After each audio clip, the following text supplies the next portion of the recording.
Hello again, Year 4. Miss Ty here to talk you through your SPaG activity for this week, and we are looking at possessive apostrophes and determiner.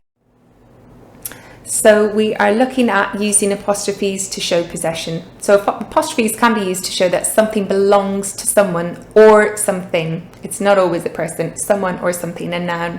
And this is called possession, ownership. When we're talking about one thing, we call it singular. So if you look at the picture there as your guide, for example, a girl or a pencil, singular nouns.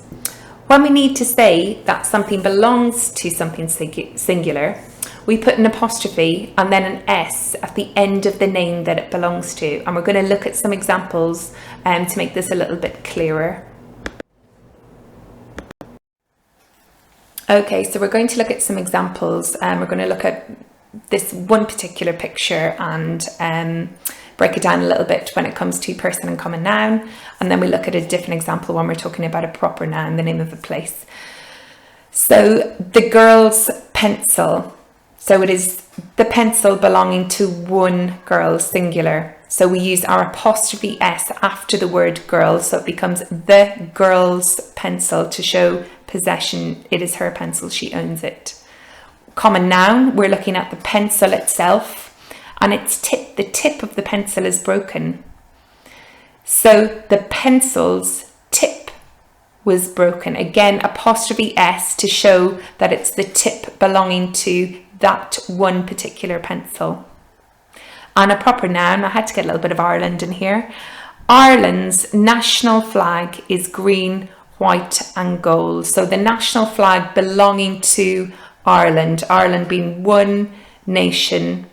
So apostrophe S to show it's a singular country. Ireland's national flag is green, white and gold. Now, what happens if the noun is singular but it already ends in an S? Well, what we do is we add another apostrophe S. Look at the following examples here. We've got my boss's suit was very smart. So the suit belonging to my boss's suit was very smart. Remember, boss already ends in an S, but we still need to add apostrophe S. So if a singular noun ends in an S, you add another apostrophe S. The class's pet was a stick insect. Mr. Burns' car, so the car belonging to Mr. Burns, looks expensive. And of course, the great Charles Dickens's novels are interesting. So the novels belonging to Charles Dickens.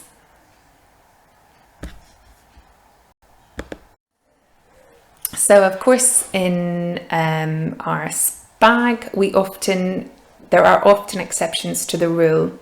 And this tends to be the case with names, especially kind of old-fashioned names that end in an S but have a vowel directly before them. And I'm going to show you an example. So in Sunday school, we studied Moses' parting of the Red Sea. So the parting of the Red Sea belonging to Moses. And Moses, you can see, ends in an S, but it's got a vowel. Remember, your vowels are A, E, O, I and U directly before it, okay? So watch out for that, because there is an example of a name in your pack this week, and be very careful. It ends in an S, but does it have a vowel before it? And you'll often know once you've added your apostrophe S or your apostrophe after the S, you'll know by the sound of it, because there is still arguments over which way is correct to do it. And here's another example. This is one of the trickier aspects of possessive apostrophes, words that end in an S.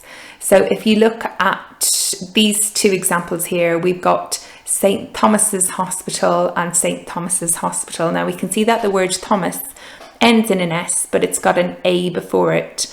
And both of these are accepted. Both of these have been used and both of these are accepted. So it's one of those really difficult, tricky rules. But my advice to you is, if you see a name, remember it's a name that ends in an S and it's got a vowel before it, put an apostrophe after the S. Follow that rule. And we move on to plurals then when we're showing possession. So when we're talking about more than one thing, we call this plural.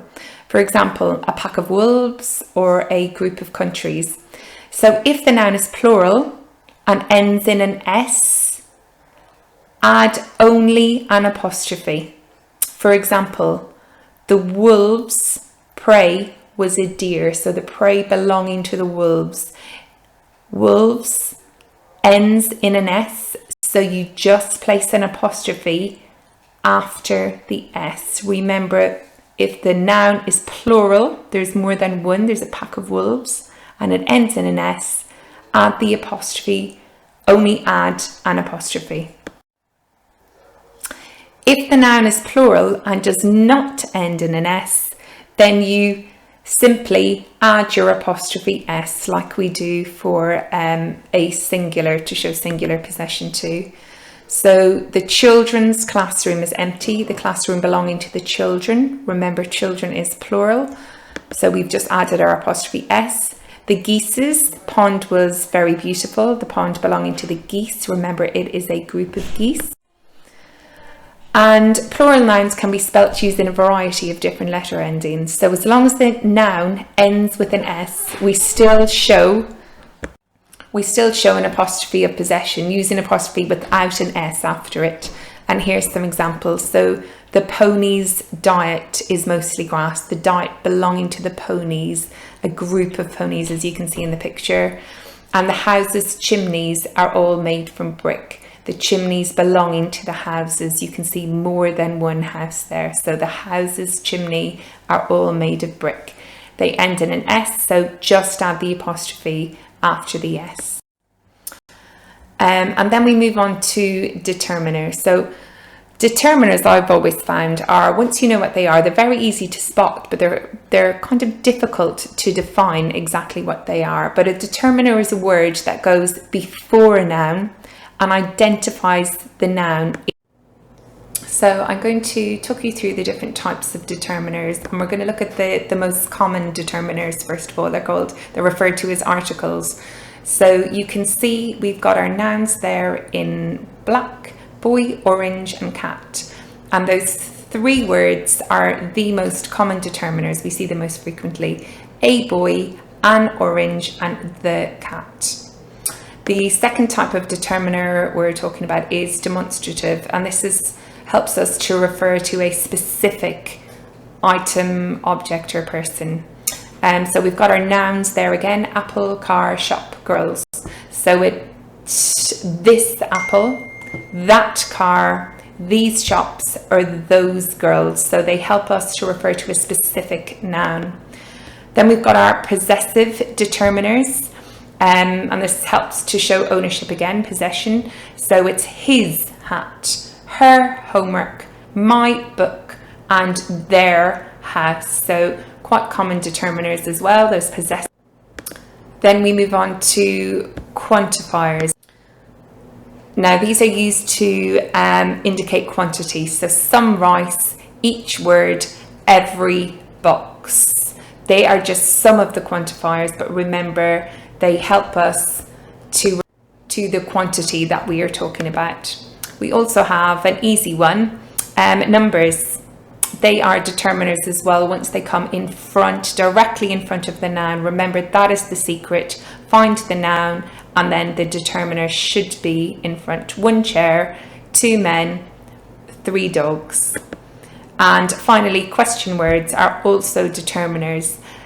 We've got our 3 nouns there: bag, letter, computer, and the word directly before that. Remember, that is the secret when it comes to finding determiners, are which bag, what letter, whose computers. Now, one thing I will talk to you about in a moment is sometimes we may have an adjective between the determiner and the noun, so be careful, watch out for that, and we will have an example of that to follow. So I would like you in a moment to pause the video and have a go. We've got 5 sentences here. Have a go. Can you locate the determiners? Whose socks are these? The winding river is just beyond those trees, and watch out for that one. Remember, when finding a determiner, yes, we're looking for a noun, and the determiner should come just before the noun, except there might be an adjective in there, so be careful. 5 seagulls landed on the beach. Any computers must be turned off, and she bought some flowers. And yes, they are Mr. Webster's socks in the photo. So pause the video and have a go at answering these, finding the determiners. Remember that key trick, look for the noun and look directly in front of the noun then, because the determiner will refer specifically to the noun. So how did you do? Whose socks are these? The winding river. Remember, river is the noun, the is the determiner, but we have got an adjective in the middle, so watch out for those. The winding river is just beyond those trees. 5 seagulls landed on the beach. Any computers must be turned off. And finally, she bought some flowers, one of our quantifiers. So I hope this is useful. I hope this is helpful. Determiners are a tricky one until you get used to them. So watch the video a couple of times if you need to, or please send us a message, send your teachers a message if you are stuck, and if your adult can't help. Okay, good luck guys. Hope to see you all again soon. Missing you all and loving seeing all that brilliant work coming in every week. Take care.